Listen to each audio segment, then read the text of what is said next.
खुदावंद के बाबरकत नाम में आप सबको सलाम। यूहन्ना रसूल की इंजील उसका 13वां बाब उसकी 26वीं और 27वीं आयत।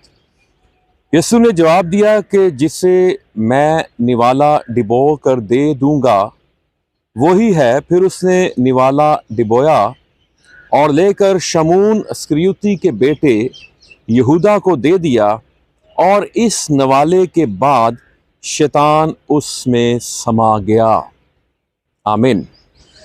अजीज़ो, जब हम पाक इशा में पाक शराकत में शामिल होते हैं तो लाजिम है कि हम बड़ी तैयारी के साथ पाक शराकत में शामिल हों।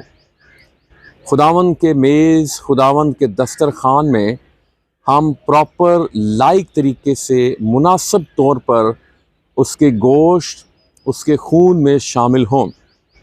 और कभी भी इसको आप फॉर ग्रांटेड ना लें, इसको बड़ी इस तौर से ना लें कि एक बड़ा ही आसान काम है, मैं इसमें शामिल हो जाता हूँ।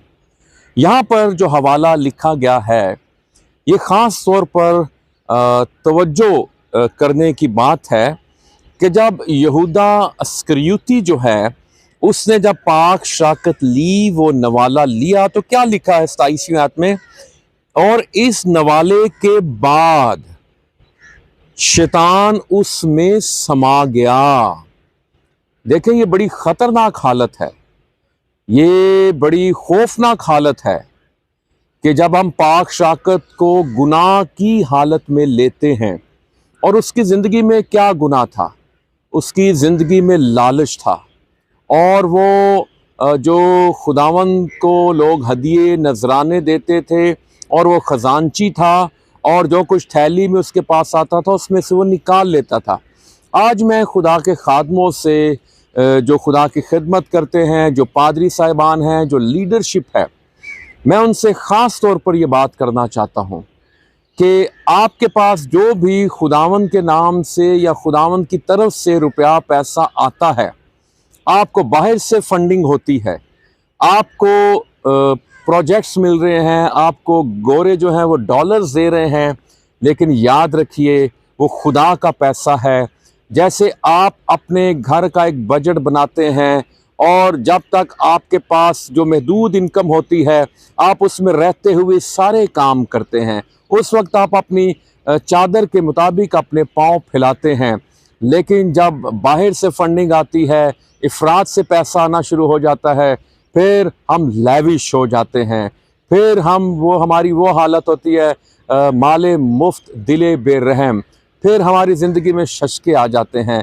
और मैं समझता हूँ कि खुदावंद के पैसे को हमें बड़ी दयानतदारी, बड़ी वफादारी से उसका इस्तेमाल करना चाहिए। और यहाँ पर वो पाक शराकत ले रहा है और लालच की हालत में, गुनाह की हालत में पाक शराकत ले रहा है, उसमें शैतान समा गया। इसका मतलब है अगर आप भी ऐसा करेंगे या करना चाहते हैं या कर रहे हैं और अभी तक अगर आप बचे हुए हैं, तो मैं समझता हूँ कि अपने इस गुनाह से तौबा कीजिए और खुदावंद के साथ खलूसे दिल, रास्ती के साथ दुरुस्त तरीके से चलें, ताकि आपकी ज़िंदगी में कोई ऐसा इब्लीस ना समा सके, ना उसकी नापाक रूहें आपको सता सकें। साउल ने जब खुदावंद के कलाम के ख़िलाफ़ काम किए तो फिर एक खुदावंद की तरफ से बुरी रूह उसको सताने लगी। सो मैं समझता हूँ कि हमें कदम फूंक फूंक कर रखना है और पाक शराकत को बड़े ध्यान के साथ लेने हैं, सोच समझ के साथ लेनी है। पाक शराकत, कुछ लोग पाक शराकत छोड़ देते हैं लेकिन गुनाह को नहीं छोड़ते, और कुछ लोग गुनाह को नहीं छोड़ते, पाक शराकत छोड़ देते हैं। सो हमें गुनाह को छोड़ना है, पाक शराकत को नहीं छोड़ना। और कुछ लोग गुनाह भी नहीं छोड़ते और पाक शराकत भी नहीं छोड़ते।